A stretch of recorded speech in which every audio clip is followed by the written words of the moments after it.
खाली पाठवले. ती इन्फॉर्मेशन अशी आहे की त्यांनी काही म्हणजे कराचीमध्ये जिथे 2003-2004 जी वन डे मॅच इंटरनॅशनल झाली, त्या इंटरनॅशनल मॅचच्या ह्याच्यामध्ये दुपारी निघून त्यांनी मिलिटरी पाकिस्तान मिलिटरीच्या इंटेलिजन्स मधल्या काही लोकांची भेट घेतली, काही डॉक्युमेंट्स दिले आणि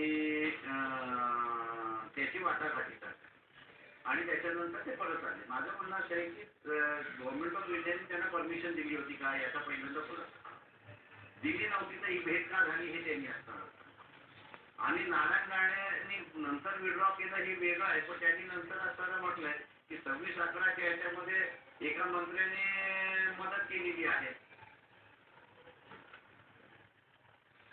किंवा दुसरं रिव्हिलेशन मी असं करतो की आपलं हे जे आहे फार गंभीर आरोप आहे तुम्ही करताय. माझे लेखी आरोप आहेत त्याच्याकडे मी घालत नाही त्याला. लेखी आरोप गव्हर्नमेंट ऑफ इंडियाकडे आहेत, लेखी आरोप पोलीस स्टेशनला आहेत आणि लेखी आरोप लेखी माझा अर्ज हा असताना चीफ इन्फॉर्मेशन कमिशनरकडे सुद्धा आहे. तो RTIच्या ह्याच्याखाली प्राईम मिनिस्टरकडे लिहिलेला आहे, फॉरेन सेक्रेटरीला लिहिलेलं आहे, डॉक्युमेंट सुद्धा त्याच्यामध्ये असताना दिलेलं आहे.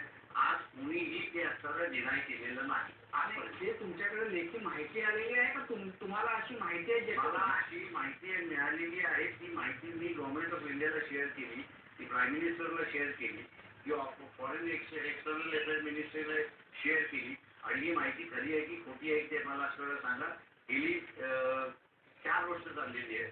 कोणीही ते कन्फर्म करत नाही आहे किंवा खोटं आहे असंही म्हणत नाही. पण ही जी माहिती तुमच्याकडे आहे त्याचा म्हणजे त्याची वैधता काय आहे त्या आरोपांच्या बद्दल ज्यांनी मला दिलेली आहे तो कोण आहे हे मला माहिती आहे. आणि आता तुम्ही बघा तर काहीतरी एक रिव्हिल करतो, दुसरी तिसरी गोष्ट असं काहीतरी म्हणते. माझं म्हणणं असेल त्याच्यामध्ये असणारं हे जे आहे ते नारायण राणेचे रिव्हिल करावं ना नावाचं. इलेक्शन आलं ना त्यांना निवडून यायचं आहे. म्हणजे त्यांनी आता नाव निवडून दिलं तर माझं म्हणणं असेल की नारायण राणे जिंकतील तरी त्याच्यामुळे. तुम्ही ही तरी म्हणजे तो जो नारायण राणेच्याकडे जे नाव आहे तो त्यांच्या पक्षाचा अर्थातच नाही असं त्याचा अर्थ होतो. माहित नाही मला ते. नारायण राणे अंडरशी स्पीक्स ऑफ विकांशी प्रकाशी आता पण माणसाच्या कट्ट्यावर त्याला खूप मनमोकळी खूप रोखोक आणि काही सिक्रेट्सही ओपन केली ती चर्चा केल्याबद्दल मनापासून धन्यवाद. माझ्या गटामध्ये आज आपण इथेच थांबतोय. बघत राहा ABP महाराष्ट्र. म्हटलं काय म्हणलं बरोबर म्हणलं.